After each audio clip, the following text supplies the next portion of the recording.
يا مساء الجلاش، يا مساء الجلاش على العوض ومن العوض. على رأي كابتن رضا عبد العال، أول تعليق ناري من كابتن رضا عبد العال بعد تعادل الأهلي مع إنبي بنتيجة 1-1. و... وحاجة مؤسفة بصراحة، حاجة مؤسفة جدا. أنا مش عارف، أنا عملت فيديو بعد الشوط الأولاني أو أثناء الشوط الأولاني والكلام كان لذيذ ولطيف، وإن الحكم عنده بعض الأخطاء أو في حاجة يعني غريبة بالنسبة للحكم، ولكن نركن الحكم خالص على جنب. اركنه بعد اذنك، اركن الحكم. حكم ايه؟ هو حكم عمل ايه؟ حكم ده طرد لك الراجل وبره رجعه. كابتن رضا عبد العال بيتكلم في ان اداء الاهلي كان زفت، وبكل امانه بقى، ومن المرات النادره اللي الواحد يقول معاك حق يا كابتن. كابتن رضا، انت معاك حق في كل كلمه انت بتقولها. انت صح، انت صح، انت صح. في حاجه غلط يا جماعه. آه تعادل يعني، مفيش كلام يتقال عليه غير ان اللاعيبه متخاذله. القصة مش قصة مدرب، القصة قصة ان احنا جبنا اسامي. المفروض ان هي اسامي كبيرة، المفروض ان هي اسامي كبيرة، ولكن احنا عملنا زمالك تاني. ما هو بالعقل، ما هو اصله بالعقل، بالعقل والله. ما الفرقة دي كانت مع الزمالك، عملوا ايه يعني؟ هما من شرقي زيزو، امام عاشور، الناس دي كلها ما كانت مع الزمالك، عملوا ايه؟ ولا حاجة. لعيبة جامدة، جامدة جدا.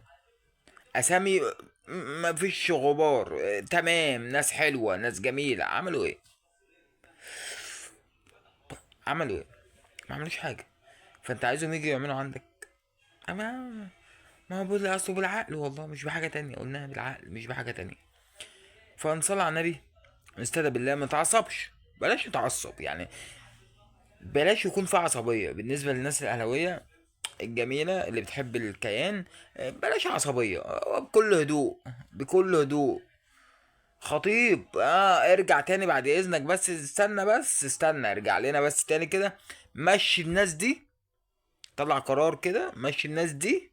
تمام، وامشي انت. يعني انت بقى عايز تمشي بعد كده، امشي بقى، شوف انت عايز تعمل ايه واعمله، بدون عصبية، بدون نرفزة، بدون اي حرق دم، بالراحة وبهدوء. على العوض ومن العوض، على رأي كابتن رضا عبد العال. كابتن، كابتن مصر، كابتن مصر.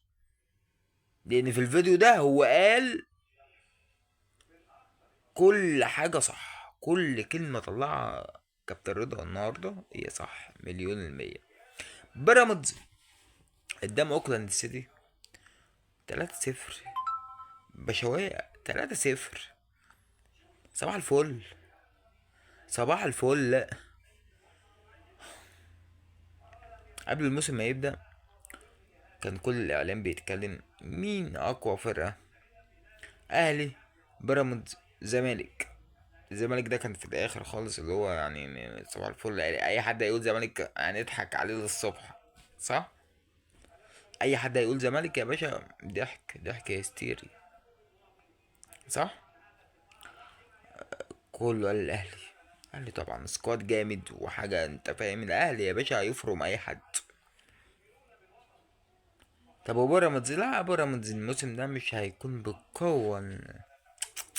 لا ده خلاص الاهلي يا باشا. اتفرج على بيراميدز النهارده قدام اوكلاند سيتي. انا ما اتفرجتش على الماتش بصراحه، شفت ملخص يعني. اتفرج وشوف ملخص، بس ملخص. بيراميدز قدام اوكلاند سيتي عامله ماتش اداء مفيش احسن من كده. إيه، 3-0، 3-0.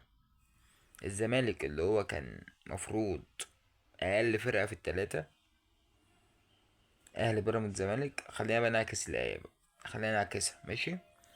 هنعكسها ازاي؟ هنقول زمالك، بيراميدز، اهلي. والله من يعني ما نقولش اهلي، يعني بالمرة ما نقولش اهلي، بلاش نقول اهلي. ليه بلاش نقول يا باشا مصر؟ ما تصلي على النبي عليه الصلاة والسلام. الاهلي في المركز الخامس. والله يا عم يضحك وعم يبكي. الاهلي في المركز ال 15. ايه، في المركز ال 15. واحد بقى،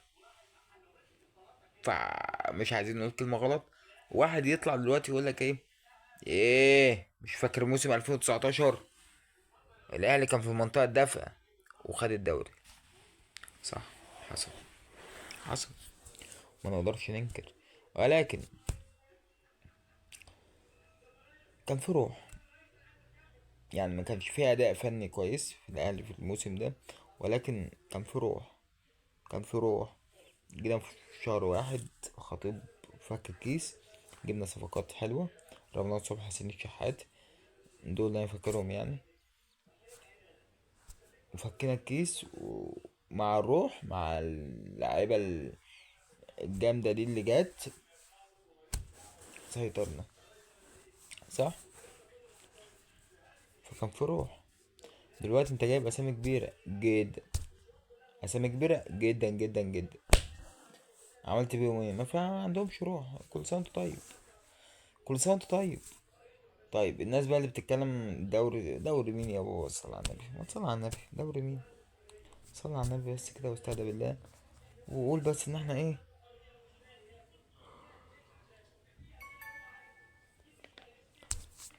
ما ننافسش اللي اسمنا على الهبوط. اه والله. صباح الفل يا رجاله. سلام.